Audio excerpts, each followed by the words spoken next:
If we haven't met, please make sure before you leave and come and say hi to me and say who you are, because we are, trying to build also community around this series. And I know some people come all the time, some people come afterwards, so don't be shy. Please, if we haven't talked personally, make sure you say hi to me. Also, Karina, who's helping with works with me on the Learning Design and Technology series, is passing around a sheet, so make sure you sign up. But I am Marina Bears, and I'm a professor here, and we are doing these dual opportunities. So we are, as part of my class for the Learning Design and Technology master's program, we have some really good guest speakers. So when those guest speakers come, we open it up for the whole DC community and beyond. And so Eric is one of those great speakers. And so we don't open it up for all that. TBD. TBD, you'll decide afterwards. And so let me formally or informally introduce Eric. Eric is a professor and director of the Scheller Teacher Institute Teacher Education Program and the Education Arcade at MIT.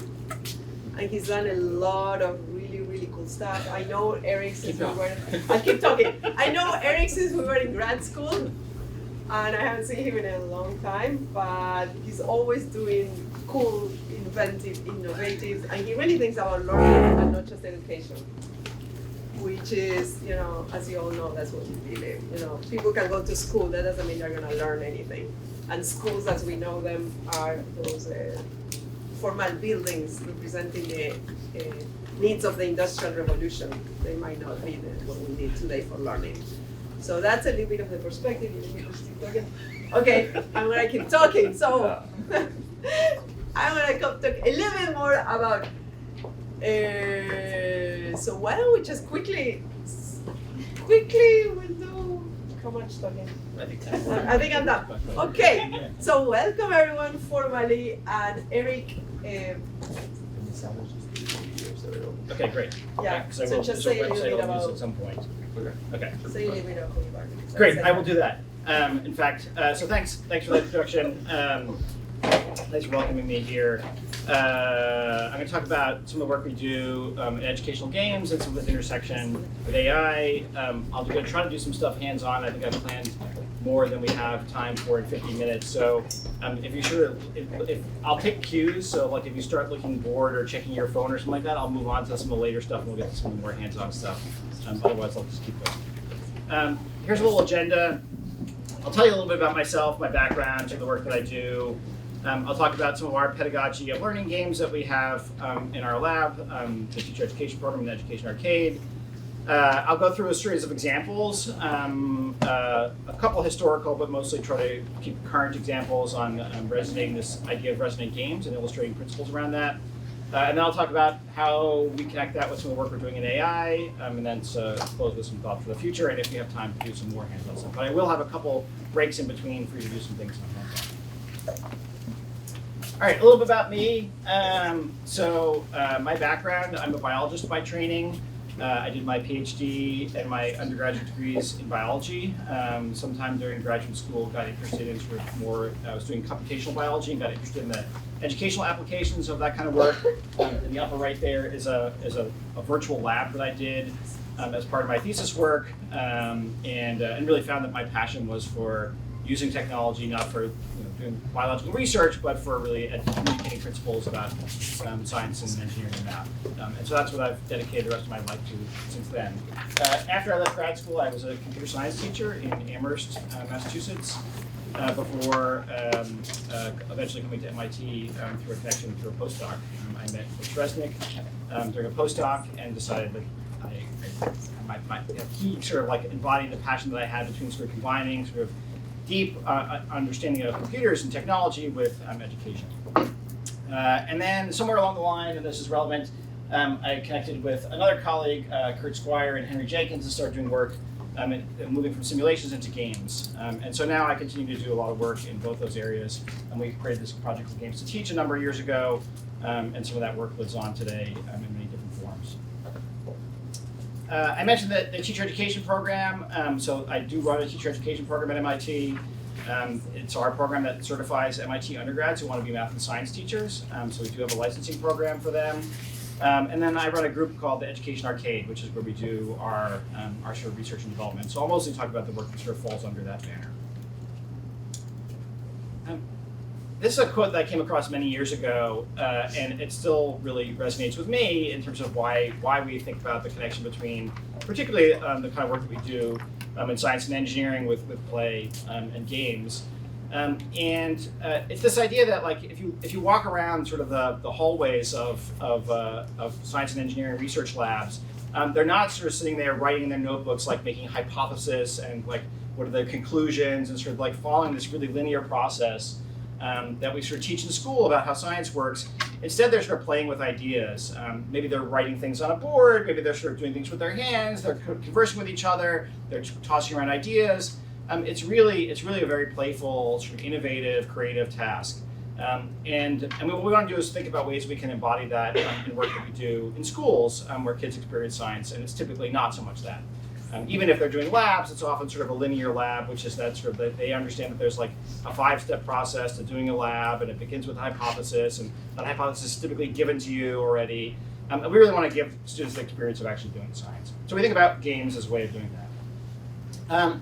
So I will say that, like, so when people typically think about games, they often think about something like this. They say, well, games are something that only a subset of the population plays. It's like it's for boys that are 12 to 24 years old, and they play these games like by themselves in the basement on consoles and drink Mountain Dew while they do it, or whatever the drink of the day is.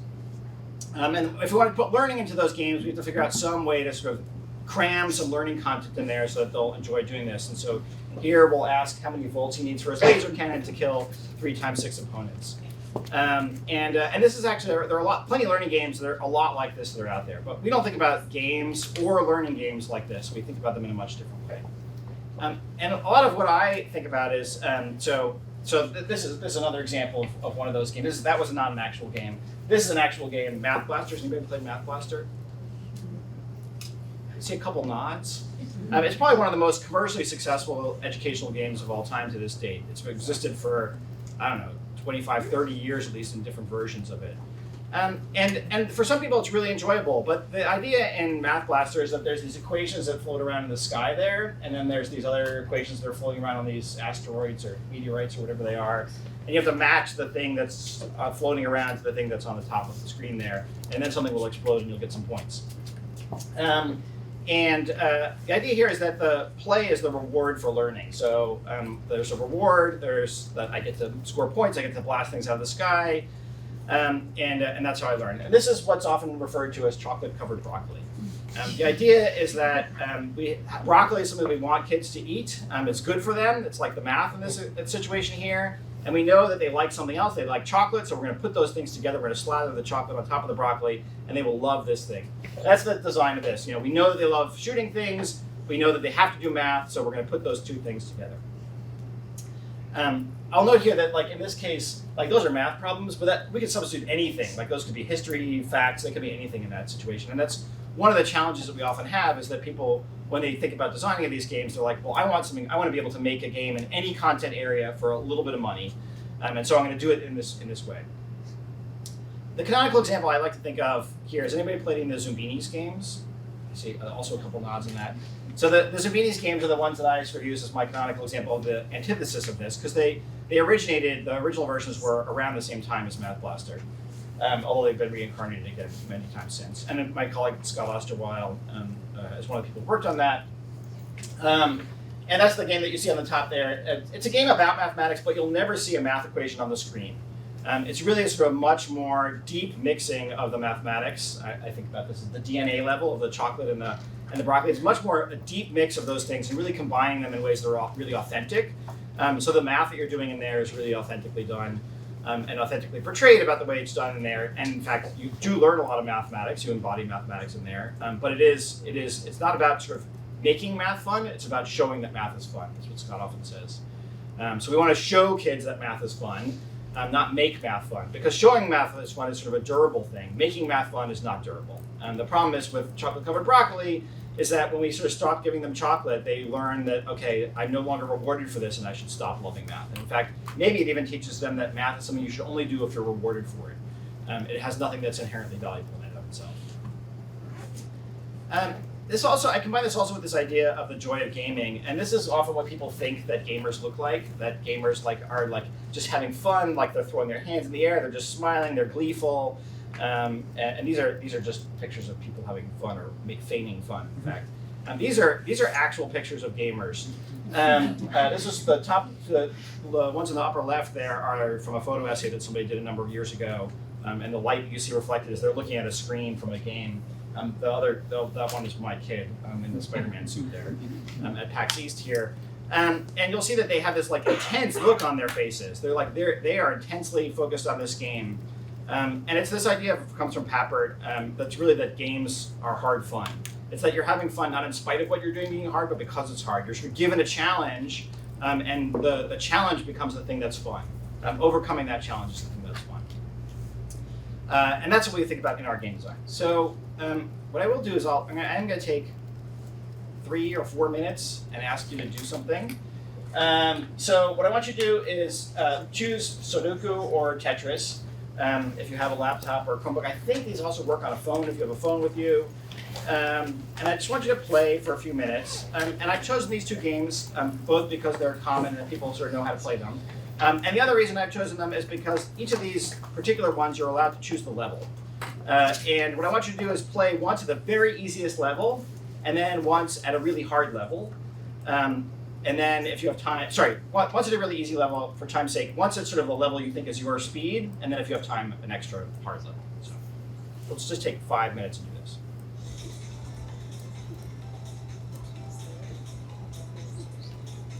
All right, now comes the hard part. I'm going to ask you to stop playing. It means even if you're in the middle of a game, I'll ask you to stop. All right, what was it like playing on the easy level? Anybody? Boring.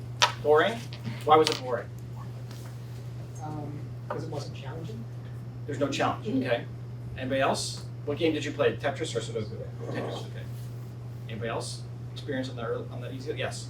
I think the early levels were a little bit useful for just getting a grip of the controls, because using a keyboard. Okay, so it was a new experience. So playing the easy level allowed you to get comfortable with it. Good. Anybody else? Yep. I played Sudoku, and I feel like 2 different pacing of the games. Even though I played the easier level Sudoku. For me, it just takes longer than 5 minutes to finish. So I guess it was challenging in the time frame, in a time crunch. Okay, so it wasn't that the challenge was difficult, but fitting in the amount of time that we had was and so time became an interesting variable. Good. Yep. I found it meditative on the easy level, so it's less about excelling at the game. It was more about just enjoying the fact that I was in a state of playing a game, letting my mind wander. But wasn't really engaged. Okay, so not engaging, but it was sort of a little bit zen-like, maybe perhaps. Okay, good. Yep. We got impatient when we were bored, and so we ended up not finishing the easy. We were like, let's go to the next one. And so we didn't really give it its time because we were bored and impatient. You just wanted to go to the next. So what happened? So what happened when you went on to that next level? We wanted to go right back to the first one. We went to the hardest. You skipped from 1 to 10. Okay. Yep. To 25. 25. Okay. We lost. It was In a second. instant. It was humbling. Okay. So somewhere in between, perhaps, is a better level. Okay. What was it, anybody else's experience on sort of a proper level for them? Yep. Yeah, it was also kind of about speed. When I went up to level 20, it was a lot faster the way the blocks were going on Tetris. So I feel like I gave up any sort of sense of kind of strategy, and I was just trying to swipe them as soon as they showed up. Okay. So what it was challenging, but maybe a little bit too challenging to be cognitive at least at that point. Okay. Mhm. Good. Up in the back there. I played Tetris, and I initially kept pressing the button. I meant to change the shape, but instead I had it come all the way down. And so then I had created a challenge for myself, which was that it was 2/3 of the way up already. And so I stayed on that level because it was the perfect challenge level, and I just ended up levitating at 2/3 the whole time. Yeah, some people, you hear a phrase like people make a game out of something. And I think it's things like that where you wind up setting up your own challenge that you have to overcome. It's not that it's been externally imposed upon you, but you've decided a way to come up with your own challenge. Good. I'm going to relate this to a principle that presumably you know, or many of you may know, the zone of proximal development. The idea in that, for those of you who don't know, is there's a sort of a ring of things that you can't do or won't do. There's a ring of things that you can do or will do, and then there's this sort of intermediate zone of things that you can do or will do with help, or with guidance or assistantship. And just like this happens in learning, I think the same principle applies to games, that we try to keep people in the yellow zone, that zone of proximal development. You want to keep people on the edge of their expertise, and that's where people, I think, typically define themselves having fun or being engaged, is when they're in that intermediate zone there. And that's going to be different for different people, and maybe even different for different people at different times. Like, I may feel like being particularly challenged at some points, in which case I really want to be way out on that sort of edge of the yellow zone there, maybe even to the red zone, and sometimes I just want to be zen in the way I'm doing this and just sort of maybe practice what I'm doing, and then I sort of want to be much more closer to the middle. So it's going to vary from person to person and from time to time. These are, so I mentioned Scott Osterweiler, who created the Logical Green Zumbinis, and you'll see another game later that he did as well. And he talks about the 4 freedoms of play that are essential to doing this. And I'm going to balance these. So he has the freedoms, and I have the constraints. And so I think that games are actually sort of really at the intersection of these two spaces. Scott's 4 freedoms of plays are the freedom to explore. The idea that when you're in a game or when you're playing, like you can choose your own pathway. There's not one defined pathway to go on. There's many different things that you can do and you can explore in different ways. I think the one that stands out to me perhaps the most, and many people who think about this, particularly for educational games, is the freedom to fail. So games provide you with a space where not only failing is acceptable, but almost required. If you want to learn something, you have to like be pushed beyond your expertise and fail and be able to try again. And this is something that we don't do typically in school. You don't often have the freedom to fail in school. When you're in school, when you're learning, failure is not an option. Freedom of identity, so you think about yourself in different ways as you play a game. So sometimes it's role play. Sometimes you just think of yourself as someone who's trying to solve a problem, who's taking on a specific perspective, who's a character in a game, or there's all sorts of literature about this, so some sort of hybrid of yourself and the character in the game.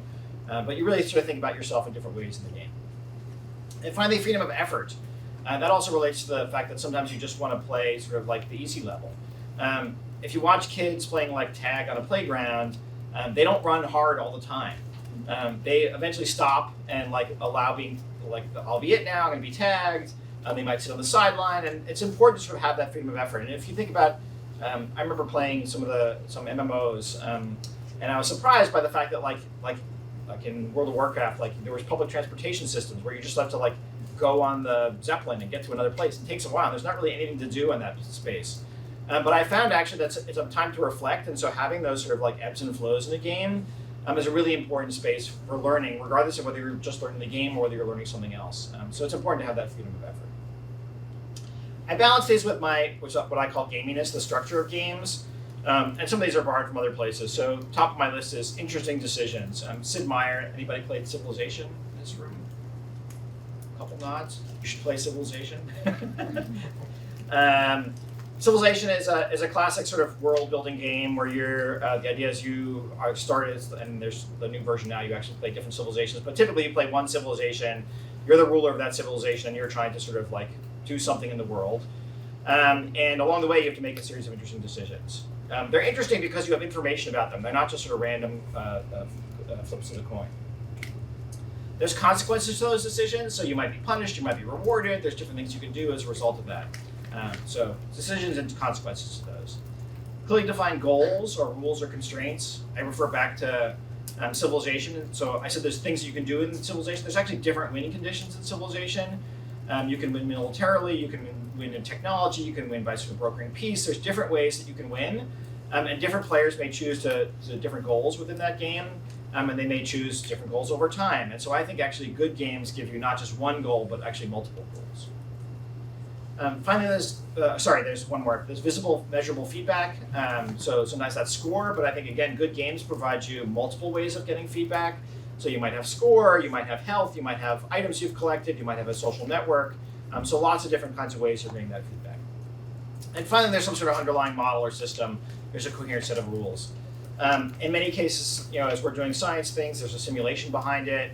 But even in a good tabletop game, there's like a consistent set of, a coherent set of rules that you're playing by. Over time, we've developed a lot. You could scan that QR code and also go to Resonant Games. So we have a book called Resonant Games. You can read it completely online for free. It documents a series of games that we did over time and then distills a series of like 4 big principles and then a subset of principles in here. And I'm going to go over the 4 big principles. If you look at the book, you'll find other sort of more fine-grained ones as well. And I think most of the examples I'll give here are not the ones in the book. A couple sort of overlap with them a little bit. So one is design for the whole learner. So when we think about designing games, it's not about designing a kid for a class who's there for 45 minutes and needs to be in biology class. And the thing we know about them is that they're in 9th grade biology. We really think about designing for who is that 9th grader? What hobbies do they have? What interests do they have? What are the games they like to play? What are the media they like to consume? What are the books that they're reading? What is the structure that they're sort of existing in right here? So we really think about designing for the whole person and not just for some subset that we're thinking about in the class. Design for communities. So we really think about gaming and learning are both social, and we think about designing for things that we're designing for a whole community of people, not just for an individual learner or player. Even single-player games are social. Like when you play Tetris, and you might do well or poorly, like you might share your score with somebody else or share a situation with somebody else. And so we think about the design that's quite social. Designing for knowledge, skills, and practices. Again, where we think of, I refer back to the Math Blaster example, where it's really just designing for knowledge. I really want to be good at that sort of math, those math problems. But we really think about sort of the learning about knowledge and skills and practices all combined within a game. And some of them might prioritize some over the others, but we really think about them all. And finally, it's designing for society. We think about a learning environment embedded within a larger world. We think about ways that the connections between players in that larger world are important to embody. The way we do this is through experiential learning or the action reflection cycle. The idea here is that the game isn't the thing, like it's not a black box. I go into the game, I learn things, and I come out and I know things. But rather, they're part of some cycle here, where the games are sort of an experience, but they need to be combined with reflection and resources to really be able to learn.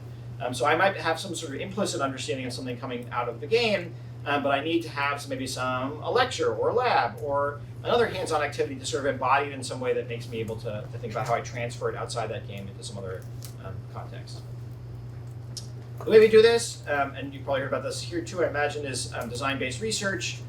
So we think about designing games sort of by starting with practical problems that we're trying to solve. What are things that teachers have trouble learning, teaching in their classes? What are things that students struggle with?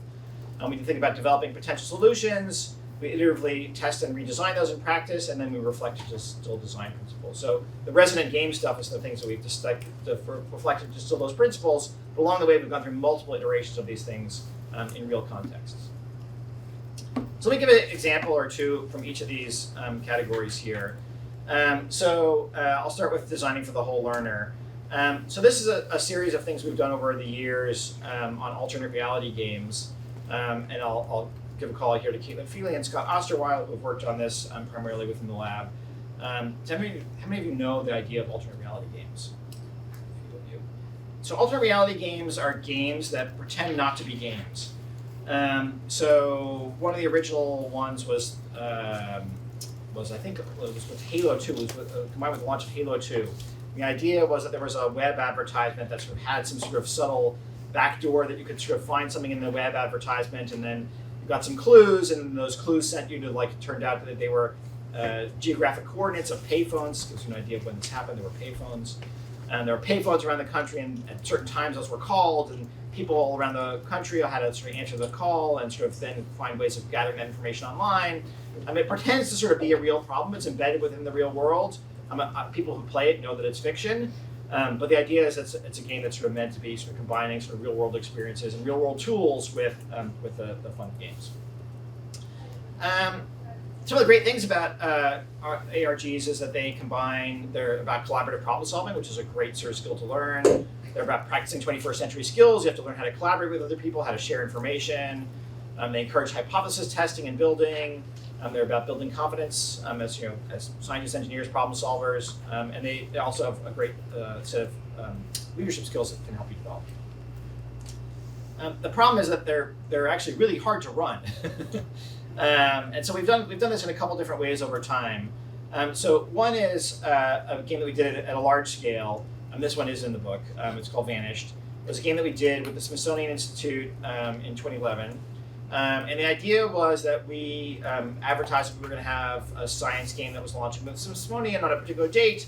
And then when that was supposed to launch, these students put up a video that said, "We're really sorry.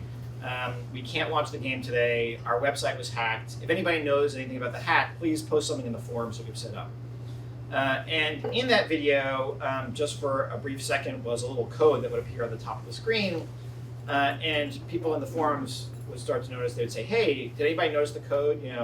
AZSQ on the top of the screen?" And other people would say, "No, I got a different 4-letter code on the top of the screen."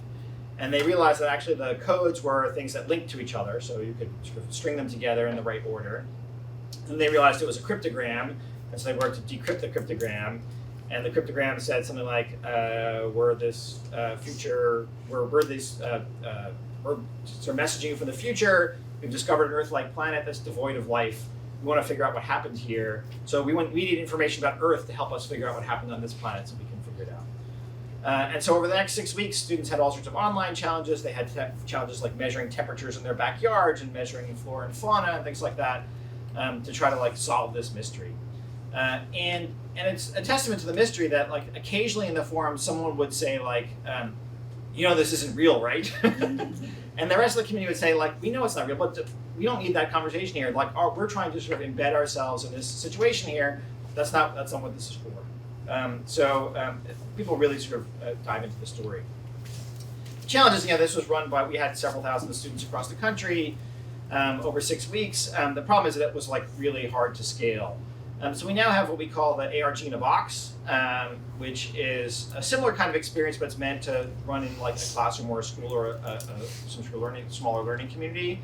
And the idea here is that it's simulating the sort of Apollo 13 kind of scenario where you have to be able to fix something with a set of materials that are far away. And the idea here is that they have a series of things they can do online. They have a series of things they can do in person. They build things with their hands. They sort of share things, and they're sort of solving this problem in real time across a number of days.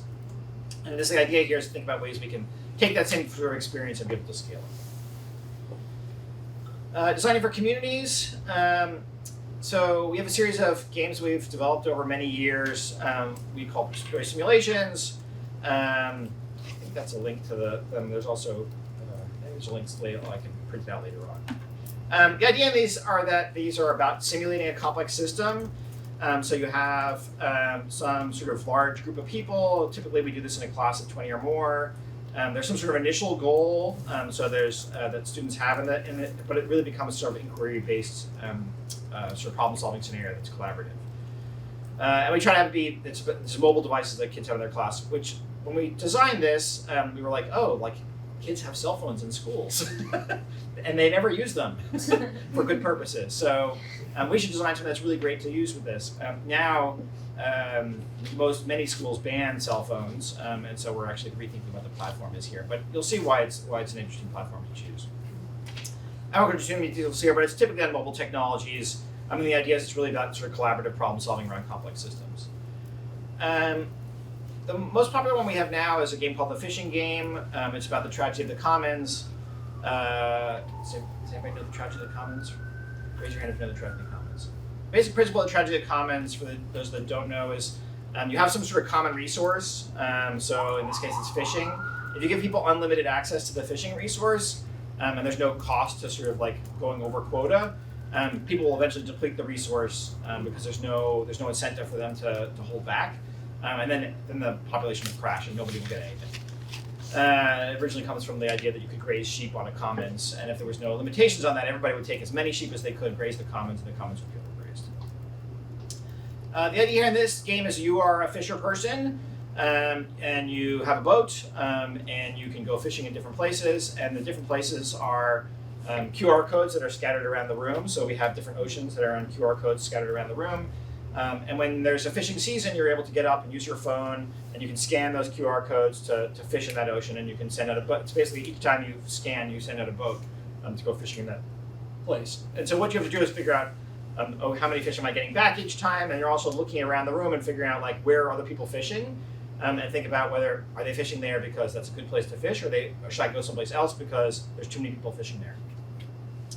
And so what happens typically here is students initially overfish the place, and all the fish go extinct, and you're left sort of with nobody getting anything at the end. And then what happens is we give them some data, we give them a chance to reflect this, we sometimes give them a chance to sort of change some parameters within the game, and they're able to do it again. So how would we actually enforce quotas? And so the game doesn't actually do anything to enforce quotas. You have to think about how as a community would we enforce quotas. And so, if we said like you could have 30 fish a season and someone goes to 35, like what do you actually do? Like you can't, like that person can physically walk to the place and go fishing again. Like how do you have sanctions, or what do you say to that person? And so it's a large social component about like what do you do as a community to regulate the system. We have a bunch of other ones. I'm not going to talk about this one. There's a reason why there's a cat sitting on a spaceship, but it's a game about sort of rescuing endangered species from planets that are blowing up. Our latest one is one called the Prisoner's Dilemma, about the Prisoner's Dilemma, and it's a game I'll talk a little bit about later if I have time, which is combines sort of like the problem of the Prisoner's Dilemma with AI. There's AI bots that you play with in this space. We have another one on information technology. Signing for knowledge, skills, and practices. I'll get to this one. I do want to talk about some of the AI stuff, but I'm gonna do this first. All right, so Labyrinth was a game that we designed many years ago, unfortunately in Flash. And so the whole game is not playable, but a bunch of different puzzles within the game are playable. And so I'm going to play one of those puzzles. The premise here was that you're a kid, you have a pet.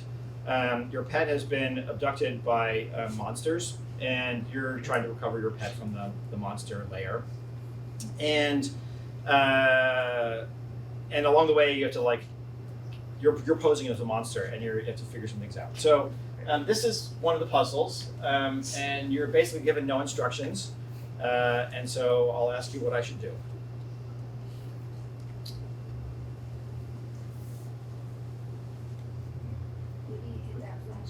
Hit the flashing button. It is flashing after all. Okay. I hit the button. I have a blue piece of food with a 12 on it. Yep. Put it on one of the trays. Put it on one of the trays. Do you have an idea of which tray? No. Anybody? Which is the middle one? Okay. I'll put this in the middle tray. Ooh. He says it's not good.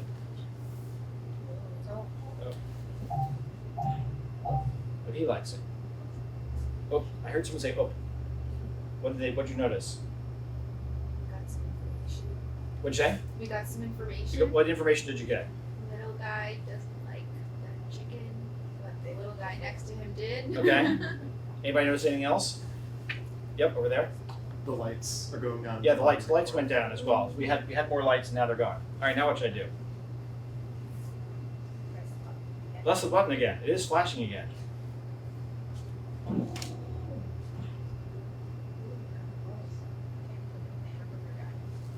Give it to the guy who already has hamburger? Yeah. Okay. Oh, he says he has enough of that already.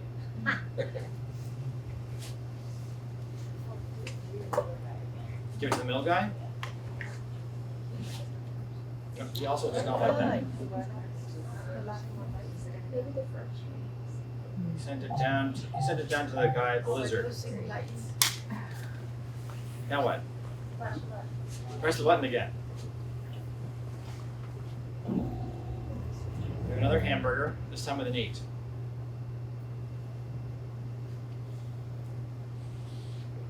Yep.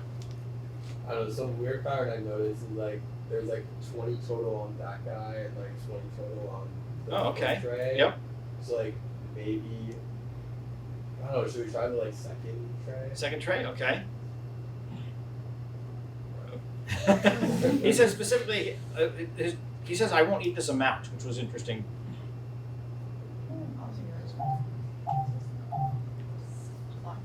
Okay, I'm gonna hit the button again. So do we only have 5 tries left now? Yeah, we don't have a lot of tries left if Okay. we keep doing this, but we're learning something. 12. The 12 slump.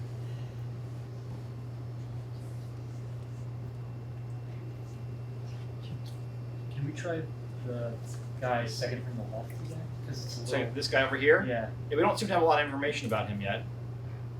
He tells us, I want 3 times as much food as imp.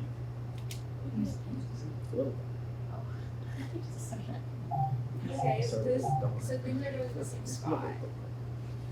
Things are going in the same spot. So like the slop seems to be going in the same spot on each person's tray. Burger. The burger goes on each person's tray. Good, yep. And I think this is imp, just So- based on my mythology. So everybody gets 4 things. Everybody gets 4 things, it seems. Okay. Second chain's gonna want 3 times. And this guy wants 3. The guy here wants 3 times as much as him, it seems. So where should I put this? Second from the left. Here? Second from the left. Here? Second from the left. Sorry, Here.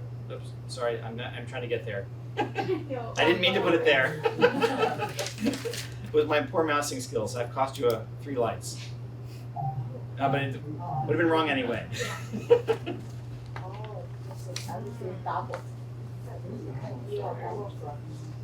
Here's some realizations. Oh. Where should this go? I would say second from the left. Second from the left. I'm not going to mess up that mousing. Yeah. Okay, and so I also point out, so we only lost 1 light when we got it right for him. I don't know if we have enough lights to do this. We'll see.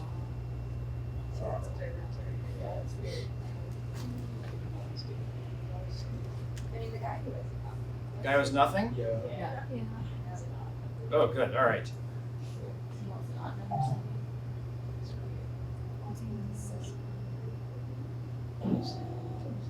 Oh, yeah. Same guy? Why? Because like it's an odd number. It's an odd number. It seems to like odd I numbers. think he likes multiples of 7. Yeah. He likes multiples of 7. Yeah. Yes.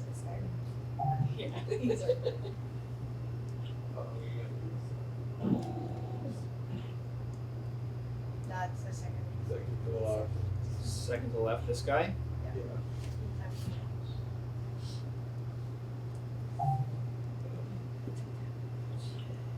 So this guy likes what?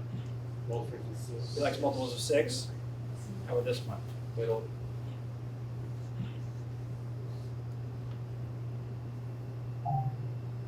Make one. How many do we have? Yeah, I think we're gonna lose I think we're gonna lose, but we're gonna come close. Where does this one go? Right. All the way here? Yeah. Why? What does this guy like? Multiple of 4. Like multiples of 4.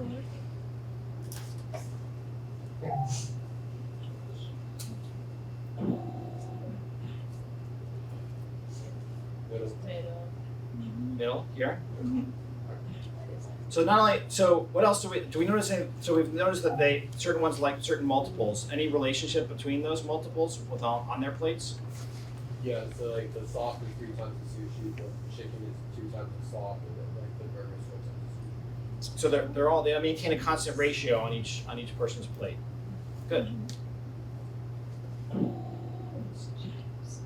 Where does this go?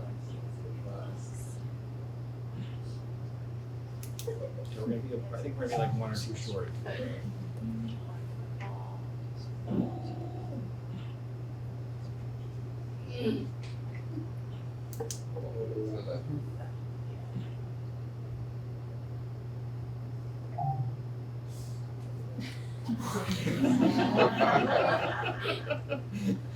So in fact, like in the real game, you just play again. So what you do is you learned a ton. When we play it again, they're not going to like the same ratios or the same multiples or the same numbers. But we now know the patterns to look for. And so in fact, you'll probably get some wrong because when you have an empty tray, you're going to have to do some guessing.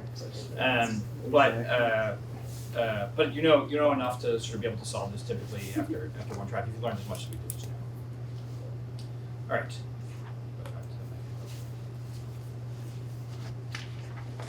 I'm running short on time, so I'm going to go really quickly through a couple things here.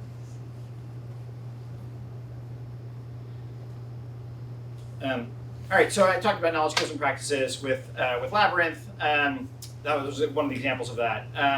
We've done a lot of stuff with mixed reality, and I won't go into a lot of details here. There's a lot of people working on this one, including Aditi, Daniel, Dan Roy, and Charlene, who've done a ton of work here, as well as Fable Vision, who's given us a lot of art assets. One of these is a collaborative game that we do in mixed reality, where you sort of have to get weather events to happen on a table.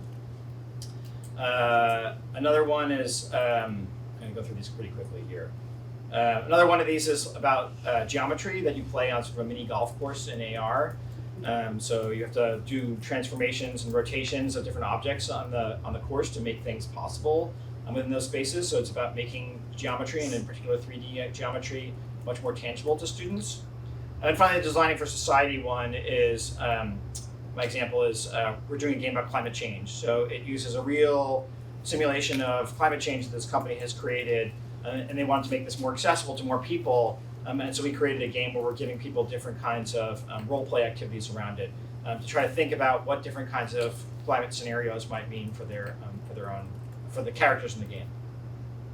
I'll close with sort of just a couple of thoughts on AI and games. I co-lead a organization called RAISE on our campus, Responsible AI for Social Empowerment and Education, with Cynthia Brazil and Hal Abelson. We do a lot of stuff on AI literacy.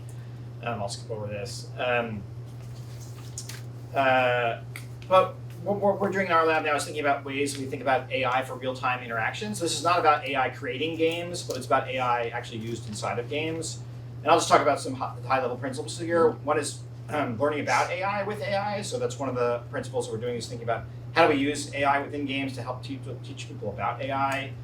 Another is using AI for real-time feedback and adaptivity. I just want to give you a couple, and obviously there's a bunch of risks around this. So I mentioned already once the learning games about AI. So this is the Prisoner's Dilemma game. The idea here is that you're playing the Prisoner's Dilemma against other people within a game, but there's the problem is that some of those other people might be bots in some of the later rounds, and those bots have different strategies to try to get people sort of to defect against each other. And the idea is, how do you sort of create collaboration in a community when there's AI agents in the community that may be sort of working against you? We have another one that's about AI created news, where you have to sort of identify players create AI created news, AI altered news, and they have to identify what's real and what's fake. And then we have a series of games which I'll close out with, which is using it's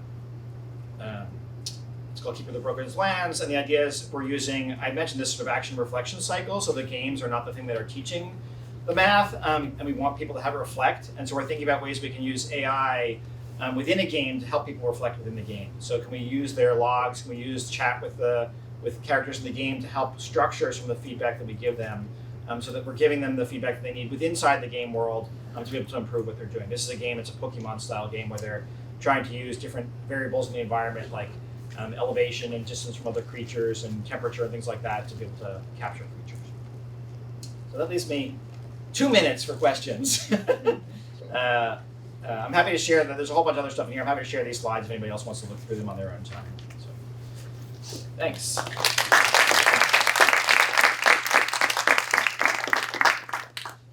Question? Yes. Yeah, I'm wondering if you could kind of speak to what else has to happen in the classroom, kind of like the reflection piece and like the other resources, so that it doesn't just become a club for the game, or like what else. Yeah, I mean, so typically the game is like the thing you get to do in the classroom at the back of the room when you've already done the work. And I mean, sometimes it's like it's reward, it's reinforcement perhaps, but it's really about curriculum integration, just like any kind of activity. It's like, how do you use, and I think about it as how do you interleave it with the rest of your activities. So in many ways, I think the game is best played first and last. So first, because it gives a context for let's go with math. So if I'm going to teach about algebra, if I've played a game where I've struggled because I don't know algebra, now I have a context for trying to learn algebra. So I can think about, how does algebra apply? What does a variable mean? Oh, variables like the way I was using elevation within that game.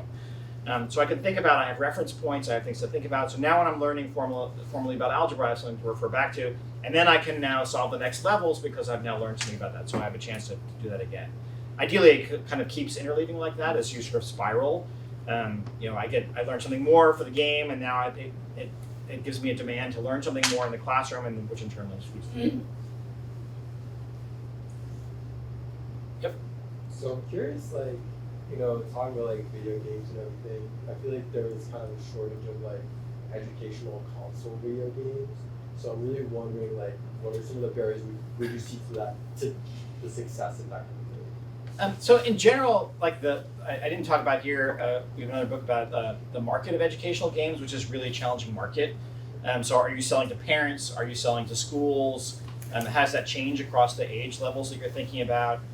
So typically you can sell games to parents at the elementary school level because parents are still responsible for sort of buying things for the kids that they're going to do. And so there's been some successful companies that have sort of done that.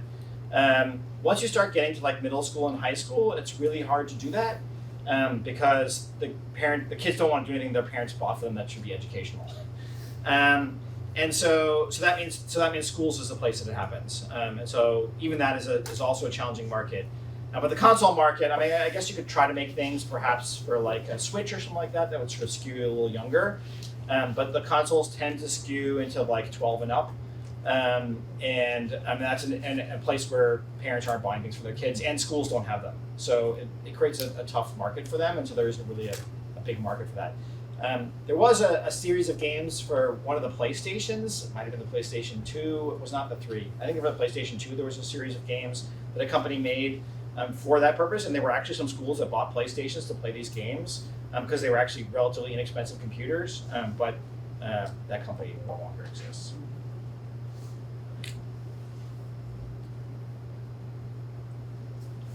Yep. On the note of, first of all, thank you, very interesting talk. But on the note of curriculum integration, I'm wondering if you could speak to anything that you and your research team have done to support teachers to think about that curriculum integration, potentially to think, you talked a little bit about people's assumptions about what games are and what games are for. So thinking about how to support teachers to think through how games can look in their classrooms. That's a good question. I'd say, and our approach is typically, we're still, we some of our games have reached hundreds of thousands of people, but we're still pretty high touch for the most part. And so when we think about doing these things, we think about professional development that goes with the game.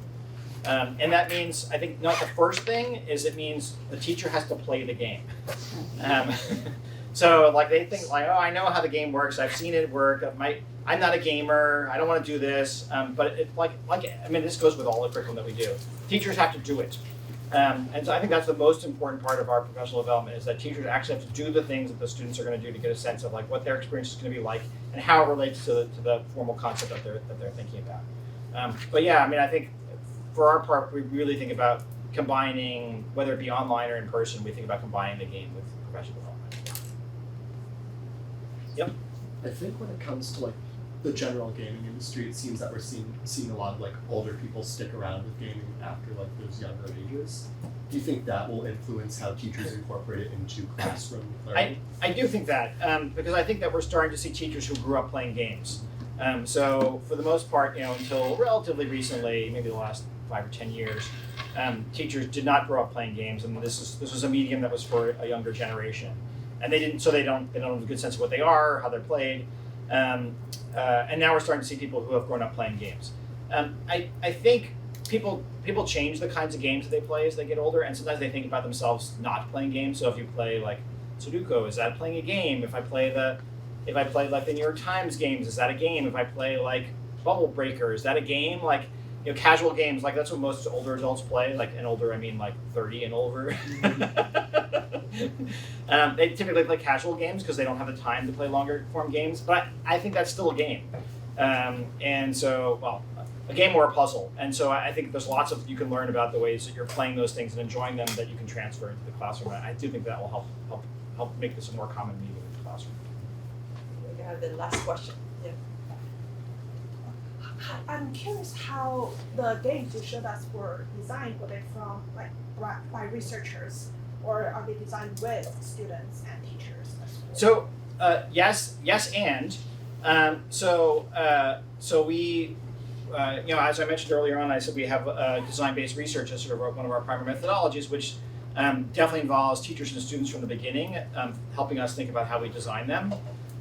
But we design them with researchers and game designers. Most of the ones I showed today, well, at least some of the ones I showed today, are ones we also work with external companies to help develop. So depending on the kind of way we think about it, so some of them, like the AI math game, is something that we just started developing in-house. So I have students who do it. But like Labyrinth, for example, was something where we contracted with, I think it was Fable Vision that helped us design that. So they did all the art and they did a lot of game design around that and helped scale it. That's really important, particularly if we're thinking about something that's more than a research project and something we actually want to get out with the public. We also want to involve those game designers as well. Great, thank you so much. Sure. Great.